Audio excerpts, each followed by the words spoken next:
Hello दोस्तों, नमस्कार। स्वागत है आप सभी का एजुकेशन मंत्रा में। दोस्तों, नए शिक्षा सेवा चयन आयोग पर हम चर्चा करने वाले हैं। एक नई मुसीबत आ चुकी है और साथ ही साथ बीएड वर्सेस बीटीसी मामले में अब क्या होने वाला है, अगली सुनवाई में क्या फाइनल आदेश आ जाएगा और साथ ही साथ अन्य महत्वपूर्ण शैक्षिक खबरों को भी हम देखने वाले हैं। तो चलिए दोस्तों, वीडियो को शुरू करते हैं। दोस्तों, फर्स्ट ऑफ ऑल देखते हैं हम नए शिक्षा सेवा चयन आयोग को लेकर क्या कुछ हो रहा है। दोस्तों, ये नया आयोग जो गठित हो रहा है, इसमें प्राथमिक, माध्यमिक और उच्चतर तीनों आयोगों का गठन किया जा रहा है। मतलब विलय किया जा रहा है, उनको विलीत करके एक नए आयोग का गठन हो रहा है। तो ये प्रोसेस काफ़ी लंबा चल रहा है। इतनी उम्मीद नहीं थी कि इतना ये डिले हो जाएगा, लेकिन चुनाव आचार संहिता लगने को है और इसमें एक दिक्कत ये आई है कि अभी अध्यक्ष का नाम फाइनल नहीं हो पाया है, क्योंकि अध्यक्ष के पद के लिए जो योग्य उम्मीदवार हैं वो नहीं मिल रहे हैं। लेकिन जो 6 सदस्य हैं उनका कहीं ना कहीं चयन हो गया है और आज उनके नामों की घोषणा कर दी जाएगी। आज के समाचार पत्रों में देख सकते हैं, अध्यक्ष पद के लिए नहीं मिल रहे योग्य अभ्यर्थी। शासन की मंशा के अनुरूप आयोग के अध्यक्ष के रूप में योग्य अभ्यर्थी नहीं मिल रहे हैं। अध्यक्ष पद के सापेक्ष आवेदन तो कई आए हैं, लेकिन उनमें से अब तक किसी का नाम तय नहीं हो पाया है। इस कारण पहले सदस्यों का चयन किया जा रहा है। कुछ दिनों बाद अध्यक्ष का चयन किया जा सकता है। अध्यक्ष के रूप में ऐसे अभ्यर्थी का चयन करेंगे जो शासन की मंशा के अनुरूप भर्तियों को निष्पक्ष और ईमानदारी से करा सके। अध्यक्ष व सदस्यों के 12 सदस्यों के पद सृजित हैं। आयोग का गठन न हो पाने से युवाओं में खासी नाराजगी है, क्योंकि बहुत सारी वैकेंसी इससे दोस्तों फंसी हुई हैं। तो गठन का इंतज़ार खत्म होने वाला है। नए आयोग के 6 सदस्यों का नाम फाइनल हो गया है। नामों पर स्वीकृति के लिए मुख्यमंत्री महोदय को फाइल भेजी गई है और इन नामों को गुरुवार को स्वीकृति मिलने की संभावना है और उसी के साथ आयोग की घोषणा कर दी जाएगी। 6 सदस्यों के चयन के साथ ही आयोग का गठन हो जाएगा। माध्यमिक शिक्षा सेवा चयन बोर्ड के प्रयागराज के भवन में इसका मुख्यालय बनाया गया है। नए आयोग के गठन के साथ ही चयन बोर्ड और उच्चतर शिक्षा आयोग का उसमें विलय हो जाएगा। दोस्तों, बेसिक, माध्यमिक और उच्च शिक्षण संस्थानों में शिक्षक भर्ती कर रही अलग अलग संस्थाओं को खत्म करते हुए प्रदेश सरकार ने उत्तर प्रदेश शिक्षा सेवा चयन आयोग बनाया है। आयोग की नियमावली पिछले वर्ष बन गई थी। यही आयोग अल्पसंख्यक महाविद्यालयों और प्राविधिक विद्यालयों के लिए भी चयन करेगा। आयोग में अध्यक्ष और 12 सदस्यों के पद सृजित हैं और इन पदों के चयन के लिए 22 दिसंबर 23 को आवेदन मांगे गए थे। 25 दिन तक आवेदन लिए गए। उसके बाद इन पदों पर चयन के लिए शासन से प्रक्रिया चल रही है। तो दोस्तों, चलिए, कम से कम यहाँ पर लोकसभा चुनाव के पहले पहले आयोग का गठन तो हो जाएगा, जिससे नाराजगी थोड़ी सी शांत होगी, लेकिन काम कुछ नहीं हो पाएगा। ऐसा प्रतीत हो रहा है कि कार्य कुछ नहीं हो पाएगा। कम से कम जो गठन है वो कंप्लीट हो जाएगा, लेकिन अध्यक्ष पद पर जो सहमति है वो थोड़ी देर से बनेगी और अध्यक्ष पद के बनने के बाद मुझे ऐसा लग रहा है चुनाव आचार संहिता लग जाएगी और फिर इसके चुनाव के बाद ही आपके नए आयोग के माध्यम से कुछ चीज़ें हो पाएंगी। दोस्तों, कल की डेट में एक इम्पॉर्टेंट मैटर सुना गया है बीएड वर्सेस बीटीसी का। और दोस्तों, सुप्रीम कोर्ट में ये जो सुनवाई हुई है उसमें से बहुत सारी चीज़ें क्लियर हो चुकी हैं। दोस्तों, फर्स्ट ऑफ ऑल पहली चीज़ ये क्लियर हुई है कि जो 1 अप्रैल की स्पेशल बेंच है 2 बजे से, तो उस दिन ये मैटर फाइनल होने वाला है, पूरी तरीके से फाइनल हो जाएगा।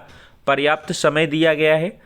जो ऑर्डर है अभी तक ऑफिशियल वेबसाइट पर तो नहीं आया है, लेकिन 2 चीज़ें उसमें से स्पष्ट हैं कि ब्रिज कोर्स के बारे में चर्चा हुई है कि ब्रिज कोर्स कैसे कराया जाएगा, डिस्टेंस मोड में करवाया जाएगा या डाइट संस्थानों में कराया जाएगा, क्या कुछ उसके लिए जो है तैयारियां हैं, किस प्रकार से जो योग्य अभ्यर्थी हैं बीएड के चयनित हैं उनको किस प्रकार से ब्रिज कोर्स के द्वारा जो है 1 to 5 के इक्विवेलेंट किया जाएगा, उसकी कोर्स की रूपरेखा कुछ है या नहीं भी, इस पर डिटेल्ड जो कह लें रिपोर्ट है वो मांगेगी।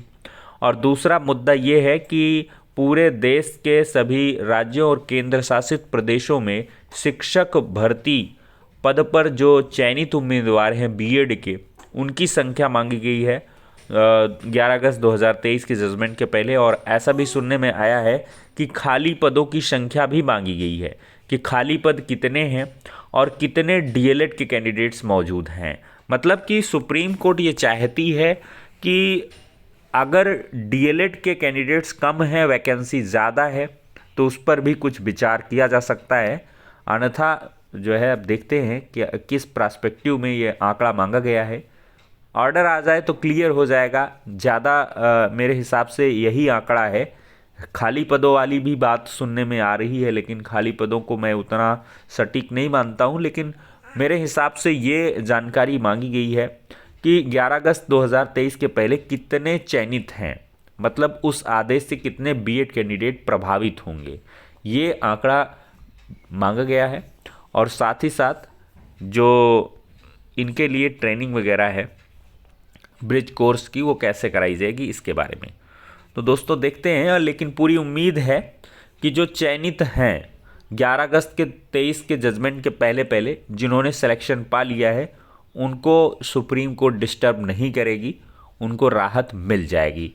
ब्रिज कोर्स के माध्यम से वो लोग जो है अपने जॉब पर बने रहेंगे, ऐसी पूरी की पूरी दोस्तों उम्मीद है। खैर, अगली सुनवाई में सब कुछ यहाँ पर स्पष्ट होने वाला है।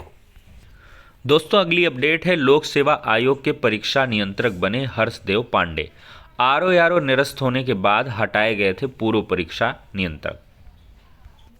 दोस्तों थोड़ी सी बात कर लेते हैं बिहार शिक्षा भर्ती की। तो बिहार शिक्षक भर्ती परीक्षा कल 2 घंटे पहले पहुंचना होगा। पहली से 5वीं कक्षा के लिए 2,14,000 अभ्यर्थी शामिल होंगे। 415 परीक्षा केंद्र बनाए गए हैं और 24 पर एक कंट्रोल रूम होगा। तो राज्य के 26 जिलों में परीक्षा आयोजित की जाएगी और सभी केंद्रों पर सीसीटीवी कैमरे व जैमर लगाए गए हैं।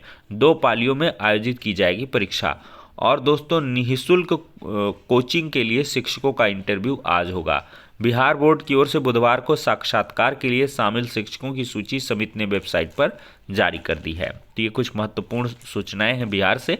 और 87,774 पदों पर शिक्षकों की नियुक्ति तीसरे चरण में होनी है। एक बड़ी शिक्षक भर्ती यहाँ पर हो रही है। और परीक्षा से पहले परीक्षा केंद्र पर अभ्यर्थियों को कई तरह की जांच से गुजरना होगा। इसमें काफ़ी समय लगेगा, इस वजह से 2 घंटे पहले बुलाया गया है। ये चीज़ आप लोग खास ध्यान में रखेंगे। आयोग ने स्पष्ट किया है कि विलंब से आने पर केंद्र में प्रवेश नहीं मिलने के लिए अभ्यर्थी दोषी होंगे। 26 जिलों में 415 केंद्रों पर परीक्षा कराई जाएगी। परीक्षा 2 पालियों में होगी। पहली पाली सुबह 9:30 बजे से 12 बजे तक, वहीं दूसरी पाली 2:30 बजे से 5 बजे तक होगी। आयोग के सचिव रवि भूषण ने बताया है कि अभ्यर्थियों को नियमों को पालन करना होगा। ऐसा नहीं करने पर अभ्यर्थी खुद दोषी करार दिए जाएंगे। तो दोस्तों कुल मिला के ये हो गई आज की शैक्षिक जगत से जुड़ी हुई महत्वपूर्ण खबरें। वीडियो को लाइक एंड शेयर करें। नेक्स्ट वीडियो में मिलते हैं।